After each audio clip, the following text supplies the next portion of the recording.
दोस्तों, सबके उड़ गए होश, सभी रह गए भौचक्के। अयोध्या में प्रकट हुए साक्षात लव और कुश। कलयुग में ऐसा चमत्कार देखकर सबके होश उड़ गए। प्राण प्रतिष्ठा से पूर्व अयोध्या में कई बड़े चमत्कार हो चुके हैं, जिसमें गिद्धों का दिखना, भालुओं का दिखना, बंदरों के झुंडों का दिखना, जमीन में से मांस, सरयू नदी का प्रकट होना शामिल है। लेकिन इस चमत्कार को अभी तक का सबसे बड़ा चमत्कार कहा जा रहा है, जिसके पीछे की सच्चाई जानकर आपके पैरों तले जमीन खिसक जाएगी। आखिर क्या है पूरी सच्चाई? क्या सच में लव और कुश अपने धाम नगरी अयोध्या 22 जनवरी से पहले ही आ गए? मित्रों, राम जी से मिलने पहुंचे उनके दोनों पुत्र लव और कुश। क्या लव और कुश आज भी जीवित है? ऐसे कई रहस्य से आज पर्दा उठेगा। इसी के साथ बताया जा रहा है कि भारत के सबसे बड़े 4 शंकराचार्य मंदिर उद्घाटन में शामिल होने के लिए राजी नहीं हो रहे हैं। वहीं पर शंकराचार्य बता रहे हैं कि मंदिर अभी पूरी तरीके से तैयार नहीं हुआ है, और इसी के साथ बताया जा रहा है मंदिर में भारत का सबसे बड़ा लंगड़ा पहुंच चुका है। और वहीं गुजरात के वडोदरा से 108 फीट लंबी अगरबत्ती भी पहुंच चुकी है, जिसका वजन 3500 किलोग्राम है।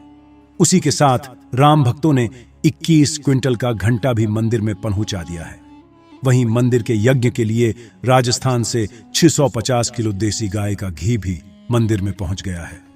वहीं पर नेपाल की जनकपुरी से अयोध्या के लिए एक साथ 500 से ज्यादा टोकरी में उपहार बांधकर जनकपुर वासी अयोध्या ला रहे हैं। वहीं आपने देखा होगा, राम भक्त अपने प्रभु श्री राम के लिए कोई सोने का तीर कमान भेज रहा है, तो कोई खड़ाऊ, तो कोई वस्त्र भेज रहे हैं। आज की इसी वीडियो में शुरुआत करने से पहले, अगर आप एक सच्चे सनातनी हिंदू हैं और राम मंदिर बनने से बेहद खुश है, तो इस वीडियो को लाइक करें और कमेंट बॉक्स में जय श्री राम जरूर लिखें। अयोध्या में राम मंदिर की प्राण प्रतिष्ठा की तैयारी जोर शोर से चल रही है। 22 जनवरी 2024 को रामलल्ला को गर्भगृह में स्थापित किया जाएगा। हर राम भक्त को इस दिन का लंबे समय से इंतजार था। अयोध्या में 22 जनवरी से लेकर 25 मार्च तक कई खास कार्यक्रमों का आयोजन किया जाएगा। इस बीच मंदिर के गर्भगृह के निर्माण का काम 24 घंटे चल रहा है।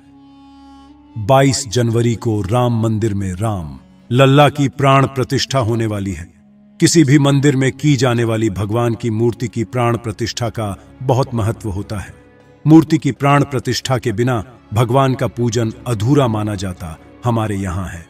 आगे वीडियो में बताते हैं कि प्राण प्रतिष्ठा क्या होती है, और जानेंगे लव कुश कैसे राम मंदिर में प्रकट हुए।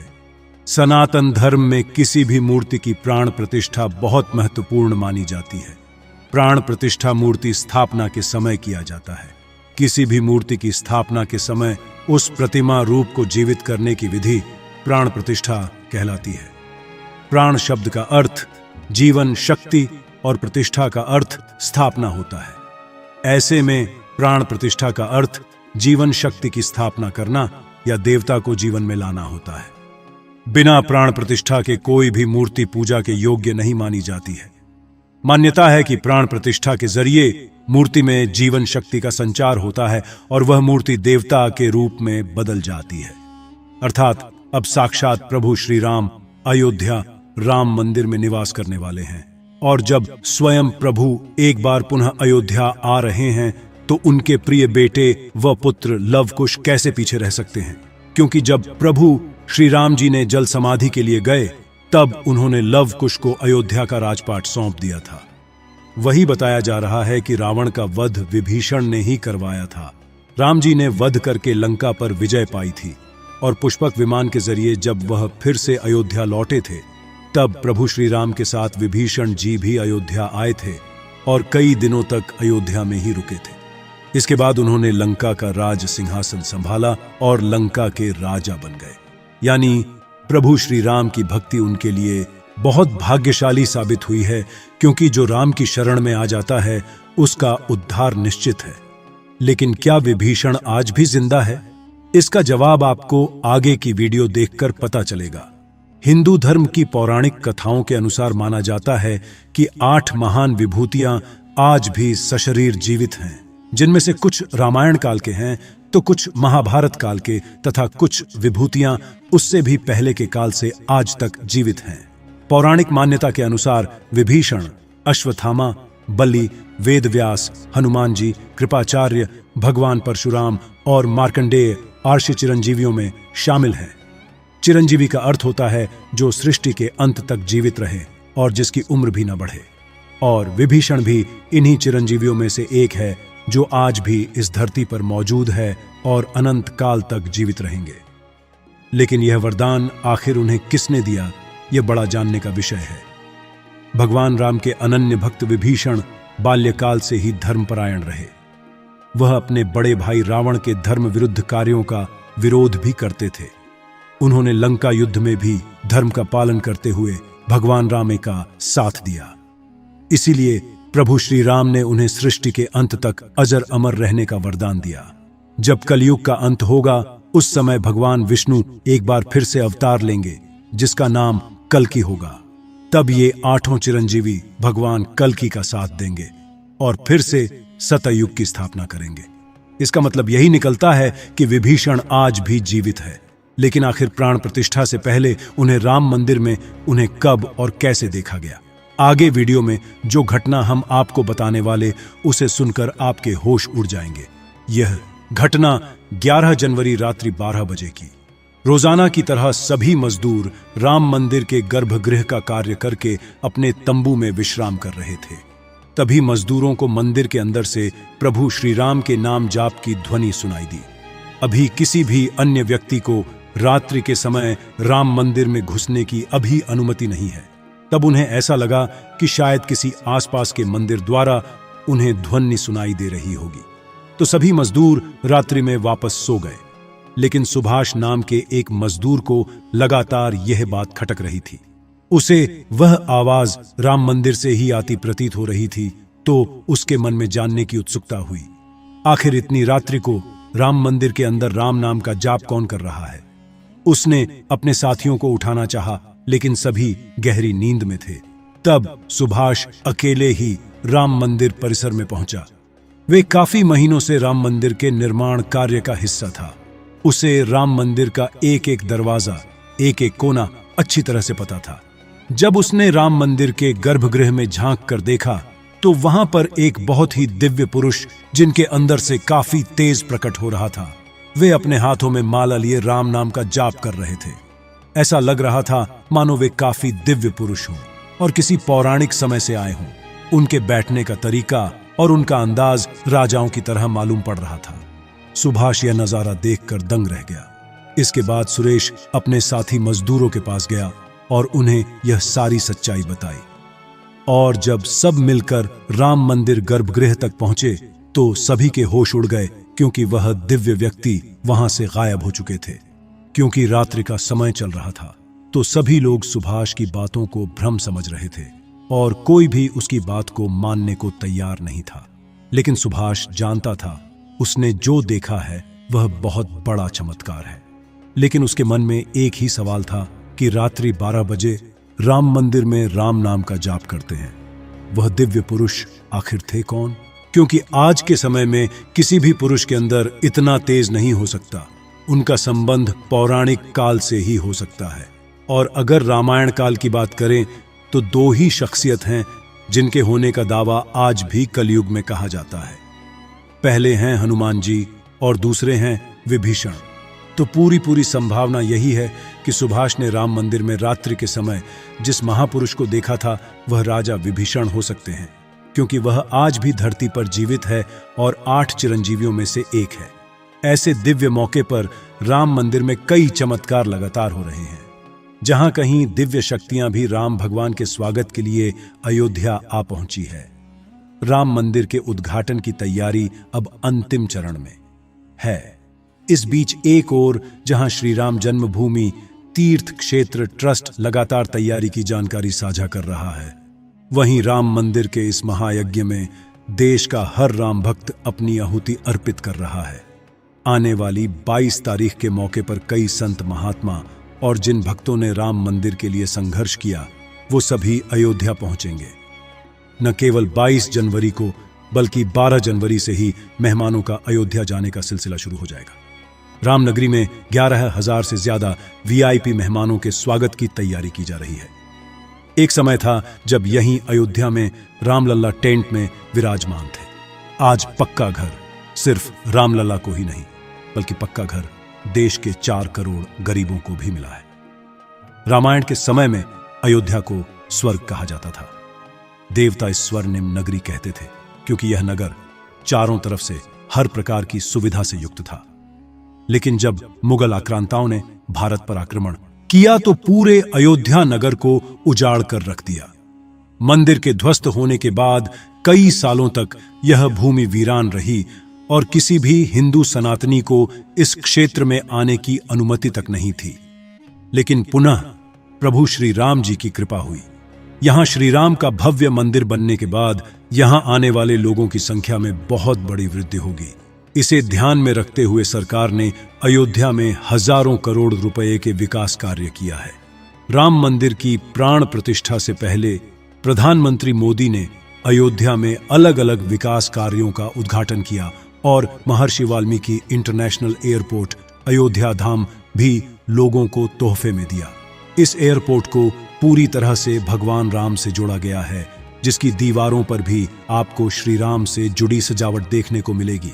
इस एयरपोर्ट लिए आप सभी को हर हर महादेव। इस एयरपोर्ट के अंदर घुसते ही हमेशा लगता है हम फिर से रामायण काल में आ गए हो। आपको बता दें कि इस एयरपोर्ट को 20 महीने के रिकॉर्ड समय में तैयार किया गया है। उत्तर प्रदेश सरकार की ओर से अयोध्या एयरपोर्ट के लिए 821 एकड़ भूमि मुहैया कराई गई थी। 14 साल का वनवास पूरा करके और रावण का वध करके जब भगवान श्री राम पुनः अयोध्या पहुंचे थे तो अयोध्या के घर घर में दिवाली मनाई गई थी। हर घर में दीपक प्रज्वलित किए गए थे।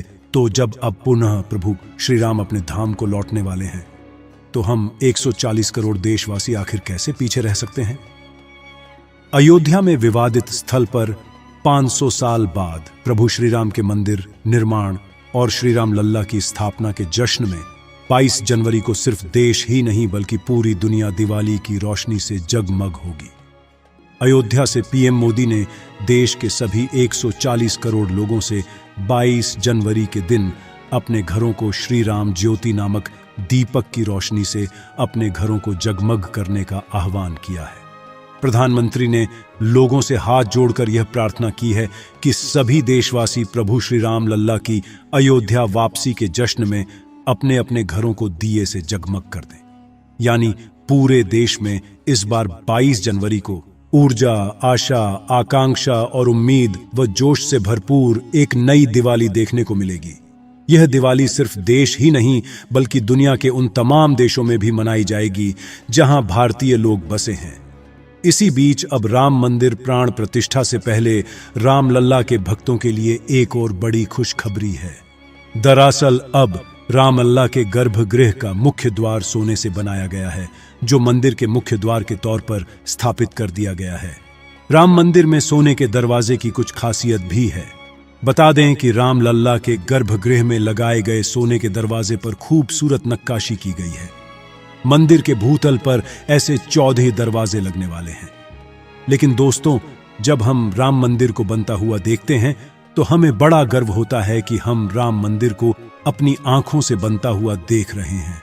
हमें उस स्थान पर राम मंदिर के अंदर जाने का मौका भी मिलने वाला है। लेकिन एक समय ऐसा भी था जब यहां पर हजारों कारसेवकों ने इस मंदिर के निर्माण के लिए अपने प्राणों का बलिदान दे दिया था। 1528 ईस्वी में श्री राम मंदिर को बाबर के आदेश से उसके सेनापति मीर बाकी ने गिराकर वहां एक मस्जिद बना दी।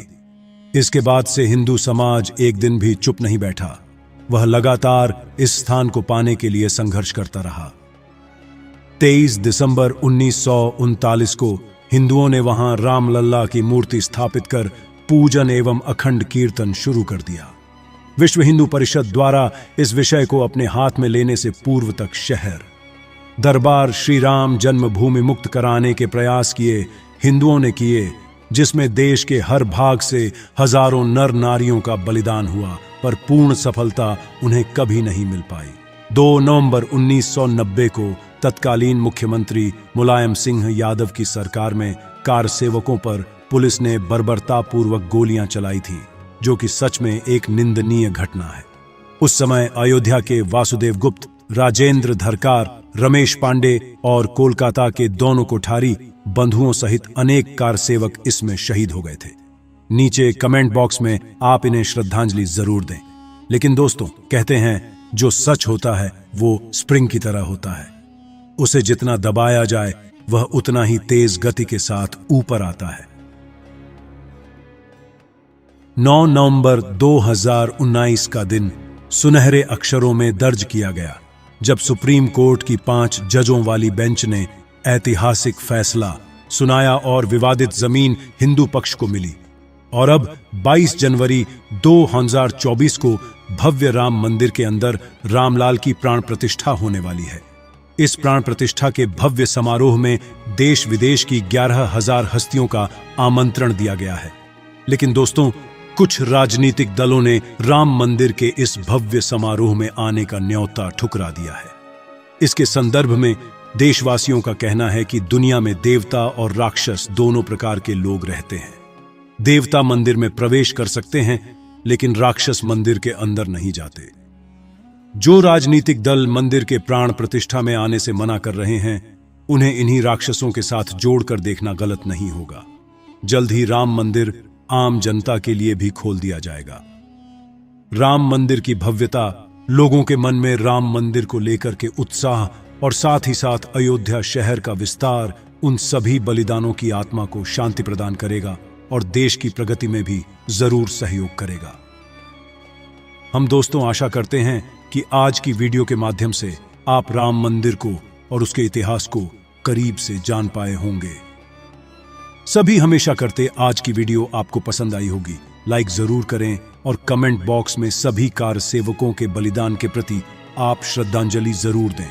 साथ ही साथ कमेंट बॉक्स में कुछ सेक्युलर हिंदुओं के लिए अपनी राय जरूर रखें, जिन्होंने राम मंदिर प्राण प्रतिष्ठा समारोह में आने का न्योता ठुकरा दिया है। आज की जानकारी अगर आपको पसंद आई है तो वीडियो लाइक करें और चैनल माइंडेड मैन को सब्सक्राइब कर लो। हमारी तरफ से आप सभी को जय श्री राम।